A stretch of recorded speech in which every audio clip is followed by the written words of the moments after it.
नमस्कार, आप देख रहे हैं RNI न्यूज़ का ये बेहद पसंदीदा कार्यक्रम प्रदेश की बात में आपका स्वागत है।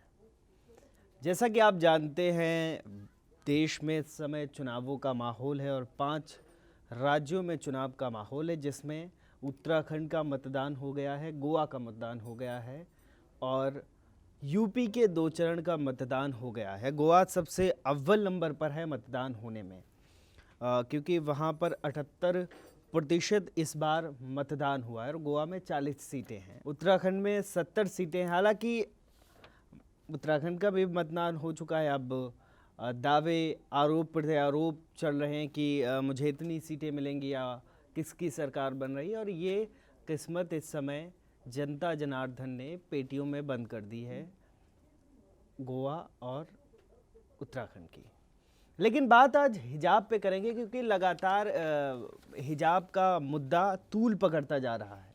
और अब जो मुस्लिम देशों का संगठन है, इस्लामिक सहयोग संगठन, उसने भी हिजाब पर टिप्पणी की है। उन्होंने कहा, भारत में मुस्लिम सुरक्षा और उनके हितों का ख्याल रखना और उनकी जीवन शैली और उनके खिलाफ जो हिंसा हो रही है उसको रोकने की बात कही है। और ये इस्लामिक सहयोग संगठन की टिप्पणी है। अगर इस्लामिक सहयोग संगठन की बात करें तो इसमें 57 देश शामिल है, जिसमें पाकिस्तान भी है, टर्की, सऊदी अरब और भी कई मुस्लिम देश उसमें शामिल है। उसके तरफ से ये टिप्पणी की गई है। हालांकि ये कोर्ट में भी फैसला है, अभी सुप्रीम कोर्ट में इसकी सुनवाई होना है। उसके फैसले के बाद ही ये साफ होगा कि हिजाब बच्चे स्कूल में पहन के जाएंगे या नहीं। ये अलग विषय का मुद्दा है, ये कोर्ट इस पर फैसला करेगा। लेकिन सवाल ये है कि लगातार हिजाब का मामला बढ़ता क्यों जा रहा है, क्योंकि कर्नाटक से ये मामला शुरू हुआ और लगातार तूल पकड़ता जा रहा है। इस समय अगर बात करें तो सभी टीवी चैनल्स और अखबार में हिजाब का ही मामला है और हिजाब की ही खबरों को प्राथमिकता दी जा रही है। लेकिन सवाल ये है, क्या हिजाब का इतना बड़ा मुद्दा है कि सभी टीवी चैनल्स उसकी खबरों से भरे पड़े हैं? क्या और कोई मुद्दा नहीं? एक अहम सवाल है। अगर बात करें, आज देश में रोज़गार का मुद्दा है, किसानों का मुद्दा है और एजुकेशन का मुद्दा है और भी कई विषय हैं जिन पे चर्चा होनी चाहिए, लेकिन उन पे चर्चा नहीं हो रही और वो सब चर्चा कन्वर्ट हो गई हिजाब पे। इस वक्त ऐसा लग रहा है कि देश में सबसे बड़ा मुद्दा हिजाब का ही है। और राजनीतिक माहौल में इस तरीके के आरोप प्रत्यारोप लगते रहते हैं और हर पार्टी ध्रुवीकरण की राजनीति भी करती है। तो लगातार धार्मिक मुद्दे उठाए जाते हैं, व्यक्तिगत मुद्दों पे कभी कभी टिप्पणी होती। लेकिन सवाल यह है कि हमारे जो मुख्य मूल मुद्दे हैं या मूल समस्याएं हैं, उन पे बात क्यों नहीं होती? क्यों उन पे चर्चाएं नहीं होती? टीवी चैनल्स में उन खबरों को प्राथमिकता नहीं दी जाती? क्या आज का हमारा सबसे बड़ा मुद्दा हिजाब हो गया? ये सवाल बहुत अहम है, जिस पे सबको सोचना चाहिए। और दूसरी बात यह है, अगर हम हिजाब जैसे मुद्दे होते हैं जो सांप्रदायिक मुद्दे होते हैं या जिससे किसी समुदाय को टारगेट किया जाता है या जिससे ध्रुवीकरण होता है, उन खबरों को प्रमुखता क्यों दी जाती है? इस सवाल पे आपको सोचना चाहिए, गहन अध्ययन करना चाहिए।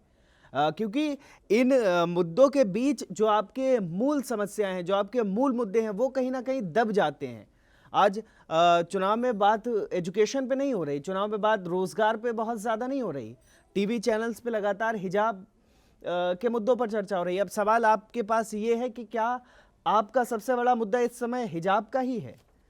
तो ये लगातार इस तरीके की बातें हो रही, लगातार टीवी चैनल्स भरे पड़े हैं इन खबरों से। और हिजाब से भी अब आगे मुद्दा बढ़ गया, पाकिस्तान का जिक्र हो रहा है और कोई पाकिस्तान का जिक्र कर रहा है, कोई तालिबान का जिक्र कर रहा है। लगातार तूल पकड़ता जा रहा है मुद्दा। हालांकि ये मुद्दा भी सुप्रीम कोर्ट में है, उसका फैसला आना बाकी है, लेकिन उससे पहले ही सब चीज़ें इस तरीके की तूल दी जा रही कि एक सांप्रदायिक माहौल बन रहा है। इस बात पे आपको गहन अध्ययन करना चाहिए, क्योंकि अगर ये ऐसे सांप्रदायिक मुद्दे होते, इस पे नुकसान किसका होता है? नुकसान आप लोगों का होता है ना। तो इन मुद्दों पे आपको गौर करना चाहिए, आपको ये समझना चाहिए कि आपके मुद्दे क्या हैं। आपके कौन से मुद्दे जिनको प्राथमिकता देनी चाहिए, टीवी चैनल्स को किसमें डिबेट करनी चाहिए, बहस करनी चाहिए। अब उसमें अमेरिका भी एंट्री कर चुका है हिजाब मुद्दे पे, और लगातार उस पर पाकिस्तान की बात हो रही, तालिबान की बात हो रही है। वैसे ही एक तरफ बात कर रहे हैं, एक तरफ दूसरी पार्टियों के लोग बात कर रहे हैं, एक दूसरे पर आरोप प्रत्यारोप लग रहे हैं। क्या इतना बड़ा ये मुद्दा था? लेकिन अगर बात करें तो कर्नाटक में हिजाब का मुद्दा ये आज का पुराना मुद्दा नहीं, ये तकरीबन 2009 में एक बार उठा था, 2016 में उठा था, 2018 में उठा था, और लगातार इस पे ध्रुवीकरण की राजनीति होती है। और जब भी राजनीति होती इस तरीके का मुद्दा उठाया जाता है जिससे ध्रुवीकरण हो सके, जिससे आपस में लोग बढ़ सके, जिससे राजनीतिक पार्टियां फायदा उठा सके। सवाल आपके हाथ में है, सवाल आपके पास छोड़ के जाते हैं, आपके मुद्दे कौन से हैं और कौन से आपके मुद्दों को प्राथमिकता से उन पर चर्चा होनी चाहिए, कौन से आपके मुद्दों पर टीवी में डिबेट होनी चाहिए।